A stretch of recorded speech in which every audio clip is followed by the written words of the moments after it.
Engine run, and a halt. Rolls. 1, 2.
Ladies and gentlemen, boys and girls, firstly, I'd like to say I hope everyone is doing well and staying safe, and my thoughts are with all those who have lost loved ones during the COVID crisis. Due to the unfortunate circumstances of the pandemic, we are unable to have Declaration Night as we know it.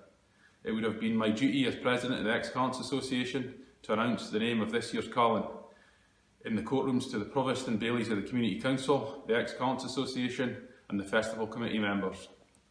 However, this is not to be, and I sincerely hope this only strengthens the Callant-elect's desire to come back next year in what will be our 75th festival and carry out his duties with pride and take his rightful place on the Callants roll. Being Declaration Night, I'd also like to acknowledge our Jubilee Callants, and this year we have Ross Murrow, 25th year Silver Jubilee, the late Stuart Robertson, 50th year Golden Jubilee, and Bill Miller, 60th year Diamond Jubilee. To all our Jubilee Callants and their families, I hope you are all well, and I hope you take a moment to look back on this night and remember it with great pride how it felt to be declared the Jethart Callant for your year. Also on this night, we remember ex-Callants no longer with us and toast to absent Callants. This toast is not only extended to association members, but to all Callants o' Jethart or Jethart natives who are absent at this time of year. Our thoughts are with you, as your thoughts undoubtedly think of home. This year we lost a true association stalwart in ex-Callant Tommy Spence. Tommy was an ever-present during the festival and especially on Declaration Night. Tommy would always be there to meet the next Callant and no doubt give him some advice on what lay ahead. So at this time I would just like to acknowledge absent Callants. Finally, we will not have the Jethart Callants Festival 2020, of which we recognise. However, at this time, safety and well-being of the townsfolk is paramount.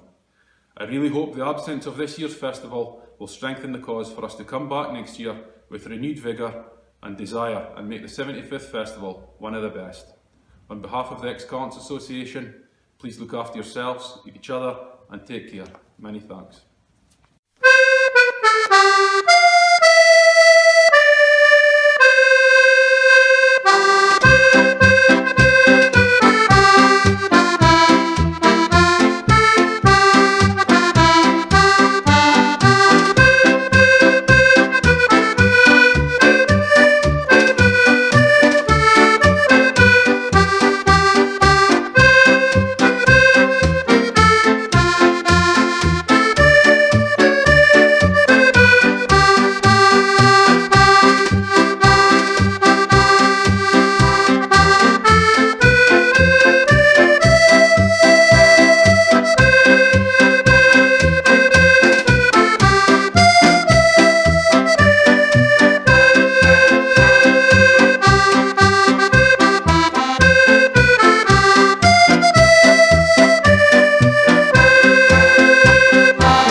Ladies and gentlemen, boys and girls, may I extend a warm welcome to you all tonight and thank you for tuning into our programme. I hope you are keeping safe and well during this awful pandemic. For all of you who have suffered losses, our thoughts are with you and your families. Since taking over as convener in December, things are well and truly underway with the planning of the 2020 Jethart Callant Festival. We are working on a bumper programme of events, with many new ones and building on some of last year's revamped events.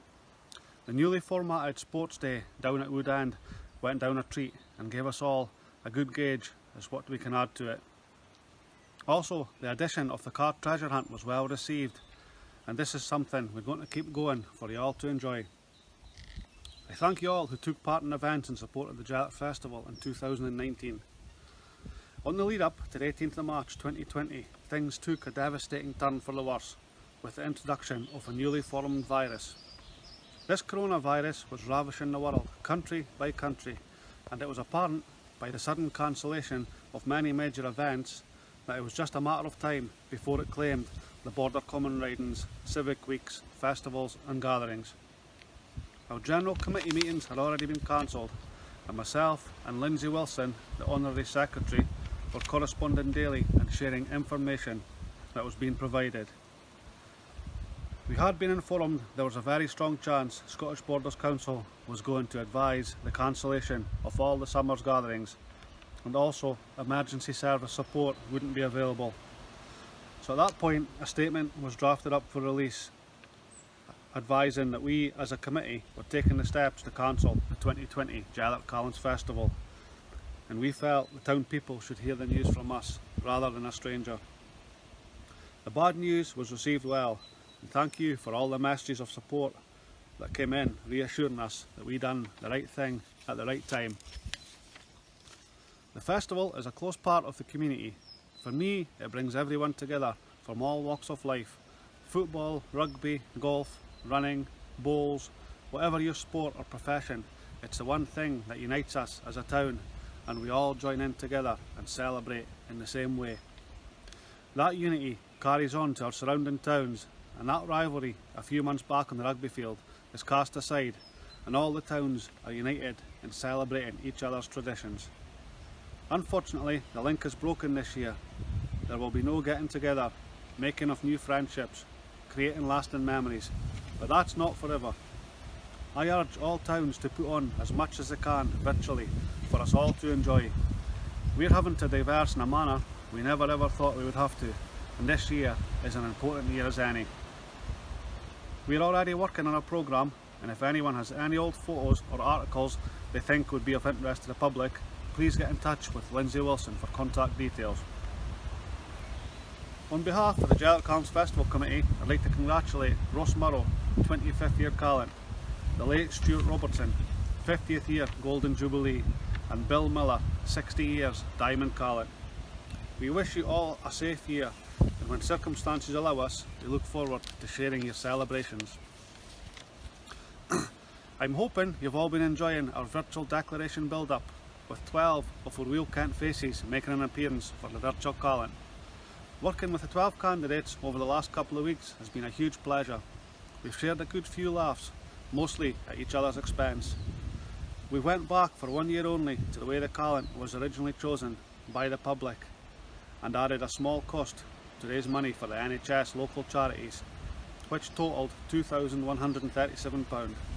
That was including 3 donations of £250, one from the Ex-Callant Association, one from the Festival Committee, and one from the Woodcutter Society.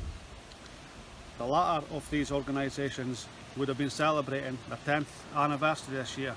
Well done lads, a great achievement. Just before I present to you the 2020 Virtual Callant, I'd like to say a few thanks. Firstly, the 12 candidates for participating, to Stephen Somerville for his sharp camera skills and witty pictures. A huge thank you to the public in the way you've supported this event financially.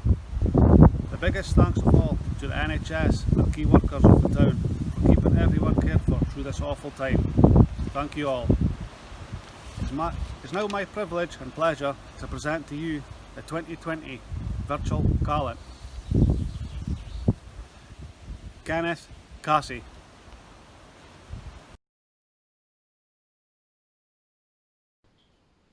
Thank you, Bob. It's a great honour to be elected as the 2020 Virtual Callant.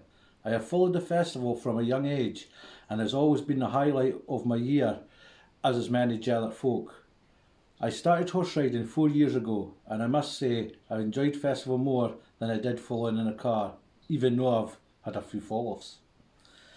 It's a shame that the Jethart folk are going to miss out this year, but I'm sure the festival committee, the ex-Callants, will arrange something down the line. Also, the Woodcutter Society would have been celebrating their 10th year. I'm sure we will come back bigger and better, as will the festival. I'd now like to thank everybody who voted not only for me, but for all the candidates. It's been a great laugh. And we have raised £2,137, which is going to the NHS. Thank you very much. So in closing, I'd like to say stay at home, stay safe. Jellart's here!